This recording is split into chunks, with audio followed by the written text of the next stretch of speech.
The divided soul theory ये कहती है कि इस दुनिया में ही नहीं बल्कि इस ब्रह्मांड में जितने भी जीव जंतु हैं जो सांसें ले रही है वो सभी एक ही आत्मा के टुकड़े से मिलके बना हुआ है। यानी कि एक आत्मा ने अपने आप को इतना टुकड़ा किया कि जिस आत्मा के टुकड़े को जिस प्रकार का फिजिकल कंडीशन मिला उस प्रकार से वो अपने आप को डेवलप किया, उस प्रकार से इवॉल्व किया, जिसका नतीजा हमें देखने को ये मिलता है कि कोई सोल का टुकड़ा इंसान बना तो कोई जानवर बना, कोई चिड़िया बना तो कोई चींटी बना।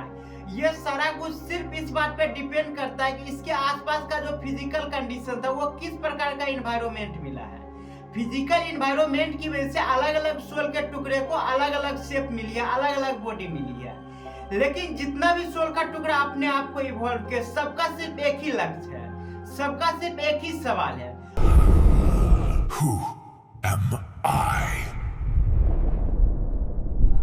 ये एक ऐसा सवाल है जो सिर्फ इंसानों में ही नहीं बल्कि हर एक जीव जंतु में देखने को मिलता है। भले इस बात का उसे एहसास हो या ना हो, पर इस बात का सबूत हमें इस बात से मिलती है कि किस प्रकार से जितने भी जीव जंतु हैं सभी अपने प्रजनन को कायम रखने के लिए हमेशा से स्ट्रगल करते आए हैं। ये इस बात का निशानी है कि वो अपने आप को हमेशा तलाशते रहते हैं हु आई एम के फॉर्म में, जिसके वजह से ये इवोल्यूशन चलते जा रही है, जिसके वजह से कभी भी प्रजनन रुक नहीं रहा है। तो एक सवाल यहाँ पे ये उठती है, क्यों हम लोगों को तलाश रहती है हु आई एम का? आखिर कौन हूँ मैं? आखिर क्या अस्तित्व है मेरी? ये जो सवाल है आखिर क्यों इंसानों में आया है, क्यों जितने भी सोल से बने चीजों में आई है? तो इस सवाल का जवाब अगर हमें ढूंढना है तो हमें ये समझना होगा कि ब्रह्मांड का जन्म कैसे हुआ, जहाँ पे हम ये समझेंगे कि कैसे सिर्फ एक सवाल ने पूरे ब्रह्मांड को जन्म दिया। लेकिन इसको हम इस वीडियो में कवर नहीं करके इसमें एक डेडिकेटेड सीरीज बनाएंगे जिसमें हम काफी डिटेल से समझेंगे कि किस प्रकार से ब्रह्मांड का जन्म हुआ। लेकिन आज के वीडियो में हम ये समझेंगे कि जब आत्मा को खुद को इवॉल्व भी करना है तो क्यों हमेशा इसको नए बॉडी की जरूरत पड़ती है।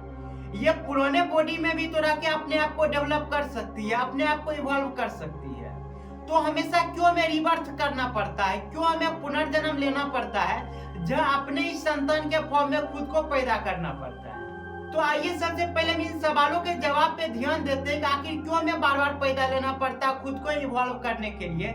जबकि हमें लगता है कि हमारा यही शरीर काफी है। पर जो हमारा सोल होता है उसे पता होता है ये शरीर काफी नहीं है खुद को इवॉल्व करने के लिए। तो आइए इसे समझते हैं। तो इसे समझने के लिए हमारे पास जो सबसे अच्छा एग्जाम्पल है वो है स्कूल का एनोलॉजी, जहाँ पे आप देखते हैं कि जब किसी बच्चे का एडमिशन कराया जाता है तो पहला दिन जब बच्चा का होता तो वो स्कूल रोते हुए जाता है क्योंकि उसका जाने का मन नहीं होता है। लेकिन आप देखते हैं कि जब साल भर वो पढ़ाई करता है, जहाँ पे उसका एक यूनिफॉर्म होता है, एक कॉपी किताब होता है, उसके पास अपना पर्सनल नोट्स होता है जो नोटबुक जिसे हम कहते हैं, और देखते हैं कि जब वो साल भर पढ़ाई कर लेता है तो और पढ़ने के लिए उसे उसी क्लास में रहना नहीं पड़ता है, उसे हमेशा अपग्रेड होना पड़ता है। यानी पहले क्लास की बदला अब उसे आगे की पढ़ाई कंटिन्यू रखनी है तो उसे अब दूसरे क्लास में जाना होगा, जहाँ पे कंडीशन ये होती है जो पिछले क्लास का जो बेंच था, जो कॉपी किताब था, सभी चीज को वहीं पे छोड़ना होता है, सिर्फ हम आगे लेके बढ़ते वो होता है लर्निंग।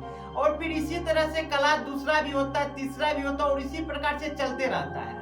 और एक समय ऐसा आता है उस स्कूल में जितने भी क्लास है उस सारा का पढ़ाई हो चुकी होती है, जहाँ पे हम ये देखते हैं जब अपना पढ़ाई करके निकलते हैं स्कूल से तो न तो हमारे साथ बेंच आया करते हैं, न ही क्लासरूम आया करती है, और न ही कोई नोटबुक आया करते हैं, क्योंकि जो लर्निंग होती है वो हमारे ब्रेन के अंदर होती है, न कि इन किताबों के जरिए हमारे पास रहती है। वो जो होती है किताबों का एक निचोड़ वर्जन होती है जिसे हम समझ लिया करते हैं, वो हमारे ब्रेन में सेट हो जाती है। और हम जब स्कूल से निकलते हैं तो उस समय भी हम रोते हुए निकलते हैं स्कूल को देख के, और यहाँ पे ये सोचते हैं कि इस स्कूल को मिस करेंगे। जहाँ पे जब पहली बार एडमिशन ले रहे थे तो इसलिए रो रहे थे कि हमें पता नहीं था स्कूल में क्या होने वाला है, जिसके वजह से हम रो रहे थे। लेकिन जब स्कूल से निकलते हैं सारा कुछ सीख के फिर भी हम रो रहे होते, लेकिन दोनों में फर्क ये होता है, पहली बार जब हम रोते थे तो वो डर के लिए रो रहे थे, लेकिन दूसरी बार जब हम रोते हैं क्लास से निकलते हैं तो उस समय खुशी का आंसू रहता है, जहाँ हमें पता होता है कि ये स्कूल ने हमें क्या दिया। और फिर अगर हमें आगे का भी पढ़ाई कंटिन्यू करना है तो हमें कॉलेज में एडमिशन लेना पड़ता है, और वहाँ भी इसी प्रकार का कहानी चलते रहती है, जहाँ क्लास आगे बढ़ती है, हम लोग आगे बढ़ते, लेकिन बेंच वहीं पे रुका रहता है, नोटबुक वहीं पे रखा रह जाता है। तो यही होता है इंसानों के साथ भी, जब हम कुछ चीज लर्निंग करते हैं अपनी पूरी लाइफ में, तो इसका जो एक निचोड़ वर्जन होता है, उसमें जो मेन चीज होता है वो हमारे सोल के अंदर सेव हो जाती है, जिसे हम कॉन्शियसनेस में कहते हैं सेव हो गया। बेसिकली वहां पे ये सेव हो जाया करती है, और एक समय ऐसा आता है इसको अगले बॉडी में जाना पड़ता है, जिससे हमें अपग्रेड करने के लिए स्कूल चेंज करने पड़ते थे। उसी प्रकार से सोल को भी अगर अपग्रेड करना है तो इसको जरूरत पड़ती है एक नए बॉडी की, जहां फिर से ये अपने आप को तलाश सके। जहां आज आप देख सकते हैं कि इंसान इस मुकाम पे पहुंच चुका है जहां इंसानों को यह समझ आ गया कि बॉडी का लिमिट हो सकता है लेकिन दिमाग का कोई लिमिट नहीं हो सकता। और दिमाग को एक्टिवेट रखने के लिए जो ओरिजिनल चीजें होती है वो होती है सोल। तो इसका मतलब यह है कि सोल की कोई लिमिट नहीं होती, लेकिन इंसानों की लिमिट है।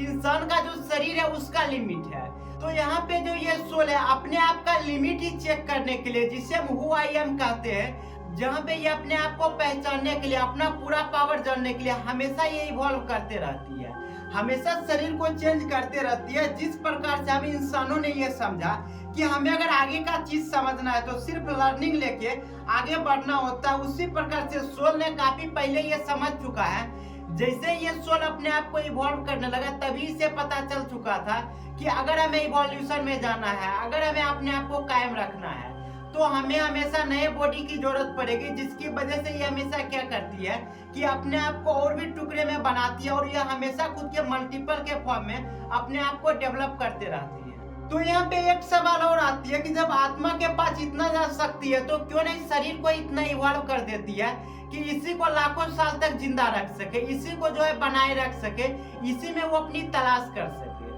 तो इसका जवाब हमें इन चीजों से ही मिलता है। आज आप देखते हैं कि जो अभी का यंग जनरेशन है और जो आज से 10 साल के पहले का यंग जनरेशन है, सभी में कितना ज्यादा फर्क आता है, जिस फर्क को हम जनरेशन गैप कहते हैं, जहाँ एक विशेष प्रकार का फर्क रहता है, जहाँ आज से जो पुराने व्यक्ति है वो अलग चीज को सपोर्ट कर रहे होते हैं, लेकिन जो अभी के जनरेशन के लोग हैं ये अलग चीज को सपोर्ट करते हैं, और आने वाले जो जनरेशन होगा वो एक अलग चीज को सपोर्ट करेंगे। यहाँ आप देख सकते हैं कि कितना ज्यादा कॉन्फ्लिक्ट होती है सिर्फ 5-10 साल के ही गैप में। यानी कि जो शरीर होती है एक बार जो चीज सीख ली उसे कहीं भूल नहीं सकती, लेकिन जो ये आत्मा होते हैं ये सिर्फ उसी चीज को याद रखते हैं जो अपने जीवन के लिए जरूरी हो।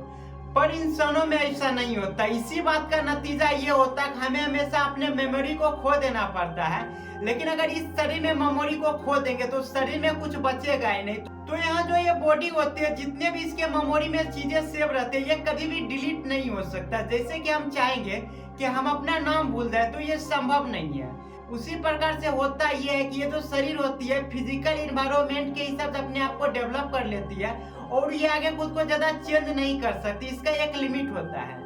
जिसकी वजह से आत्मा हमेशा खुद को इवॉल्व करने के लिए एक नई बॉडी की तलाश करती है। और उसी के वजह से आप देख सकते हैं कि इंसान का जो संख्या है 8.2 बिलियन से भी ज्यादा हो चुकी है, और ये आगे भी बढ़ते रहेगी। तब तक ये बढ़ते रहेगी जब तक इस सवाल का जवाब नहीं मिल जाता, हु आई एम।